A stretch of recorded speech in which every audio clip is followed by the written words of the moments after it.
un gusto tenerte con nosotros. Sos periodista de La Voz del Interior y has investigado cómo se vive el coronavirus en los sectores vulnerables. Bueno, nos podrás contar cómo es en los barrios de difícil acceso, en los barrios carenciados, donde la economía empuja día a día, cómo se vive esta pandemia.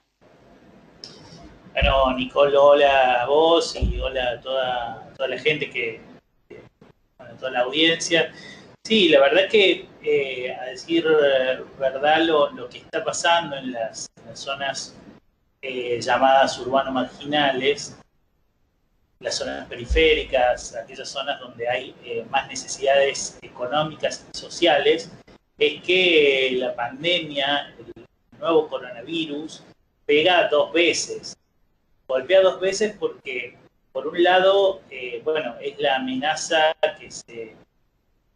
que vivimos a diario todos los argentinos y toda la población mundial, pero además la característica que atraviesa estas poblaciones es que viven mayormente de un trabajo informal. Por lo tanto, al depender de un ingreso que se gestiona y se genera día a día, bueno, en un contexto donde se han cerrado muchas oportunidades y además no hay que olvidar que venimos arrastrando una situación compleja en términos económicos y sociales, la situación de estas poblaciones se vuelve realmente complicada.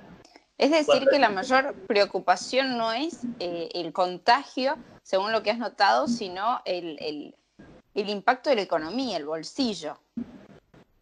Sí, se podría decir que el mayor problema que tienen es el acceso, ni siquiera le llamaría la economía y el bolsillo, a la comida, es decir, a las necesidades básicas y simples como comer todos los días.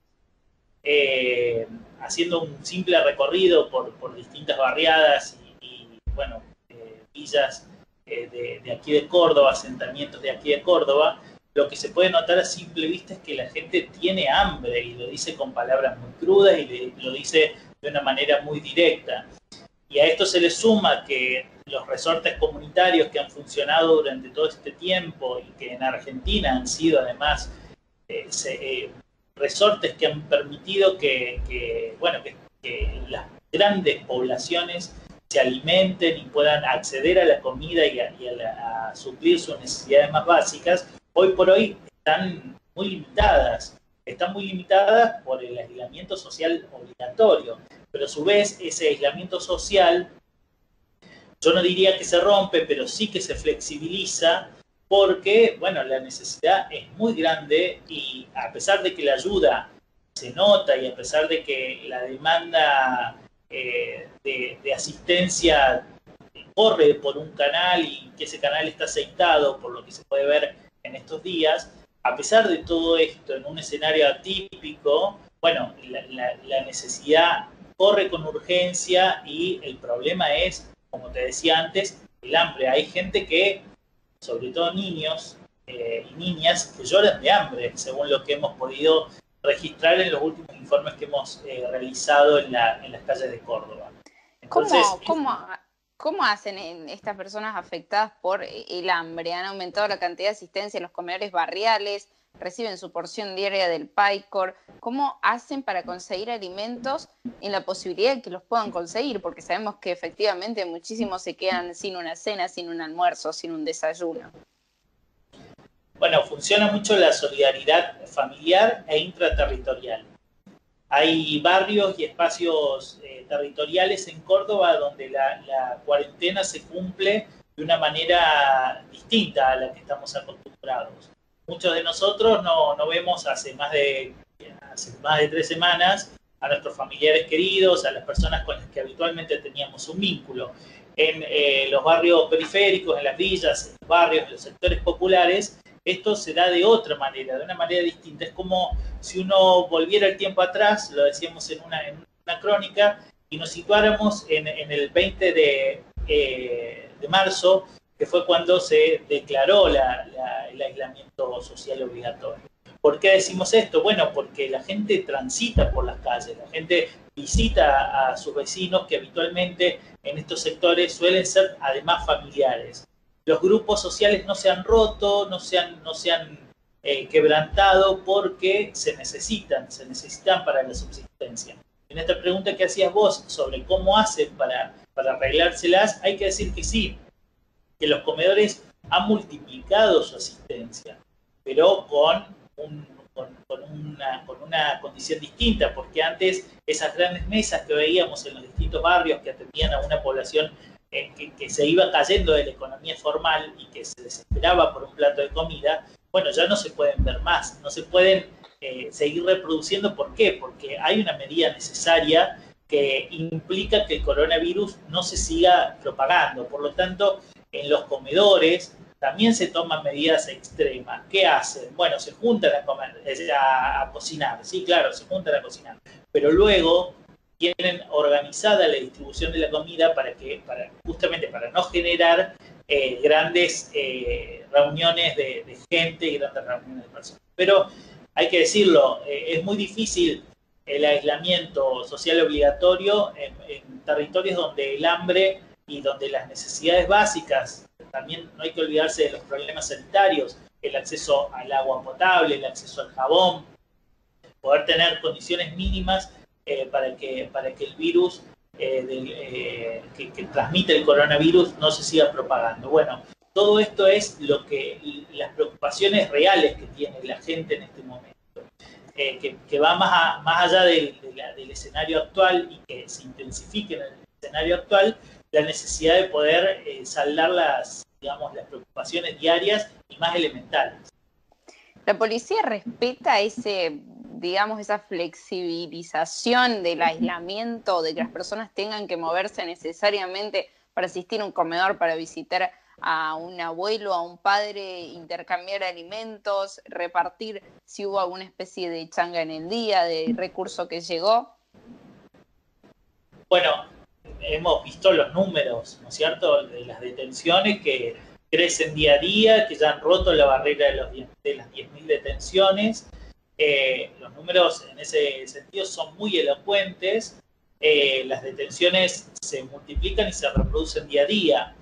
¿Qué es lo que dicen en los territorios y en los barrios? Bueno, en los territorios y en los barrios explicitan que cuando van a buscar una ración al Paicor, por ejemplo, son detenidos por la policía. Me parece que en este escenario es algo hasta esperable, te diría yo, porque hay controles por todos lados. Entonces son detenidos por la policía, son entrevistados y bueno, en algunos casos hay personas que logran franquear esos controles policiales y hay otras que no.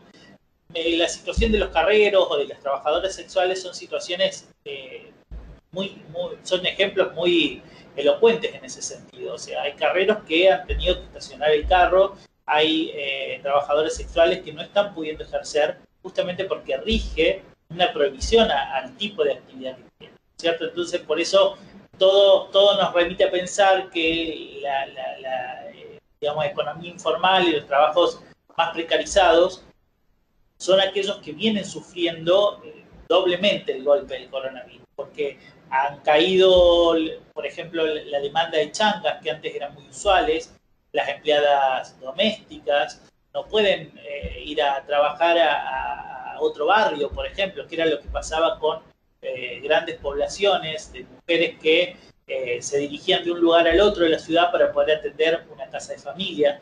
Entonces, hay una barrera que más allá de las fuerzas policiales y de la actividad que viene desarrollando el Ministerio de Seguridad en la provincia, más allá de este aspecto particular, se han cortado también las posibilidades, como te decía, de realizar un trabajo, una persona que vive en un barrio, trasladarse al otro y poder hacerlo.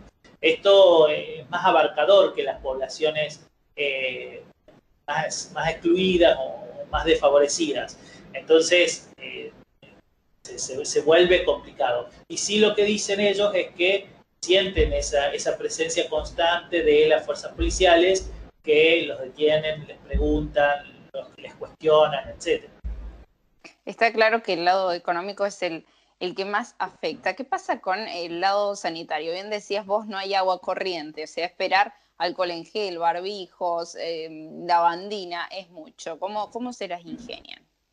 Bueno, afortunadamente en casi todas las villas y los barrios hay agua corriente, pero como bien decías vos, el uso de barbijos nos cuesta muchas veces a nosotros, que tenemos que salir a recorrer las calles para generar una actividad concreta, particular y exceptuada.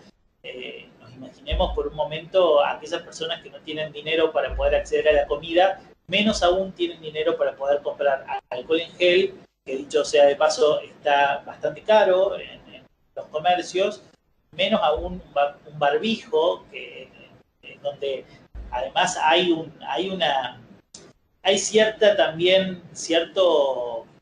escepticismo, diría yo, por parte de las poblaciones. A pesar de que hay referentes que vienen marcando adentro de la villa y los barrios la necesidad y la importancia del cuidado, adentro de los territorios se vive con cierto escepticismo todavía el tema del coronavirus. Entonces, no corre como en todos lados el saludo con el codo, el distanciamiento a más de 3 metros, el tapabocas. Yo no vi ninguno, por lo menos, y he recorrido bastantes territorios en este tiempo. Por un lado está el tema económico, pero además no nos olvidemos que las villas y las barriadas populares se han desarrollado en torno de el estrecho vínculo social que une a esas poblaciones. Entonces, todo aquello que distancie o que culturalmente tiende a romper esos vínculos, no forma parte de medidas tomadas con simpleza, sino que hay que hacer mucho trabajo. Por supuesto que las condiciones sanitarias, además, las cloacas, los basurales, las malezas, también son un problema en las barriadas populares y en las villas. Sin ir más lejos, la preocupación que registramos cuando hacemos los relevamientos tienen que ver pura y exclusivamente con el dengue. O sea, el hambre y el dengue son las dos preocupaciones más fuertes y más intensas que se registran en este momento en las villas y los barrios. El coronavirus también es una preocupación, pero como te digo, es una preocupación secundaria. El dengue le gana la pulseada del coronavirus en las villas y los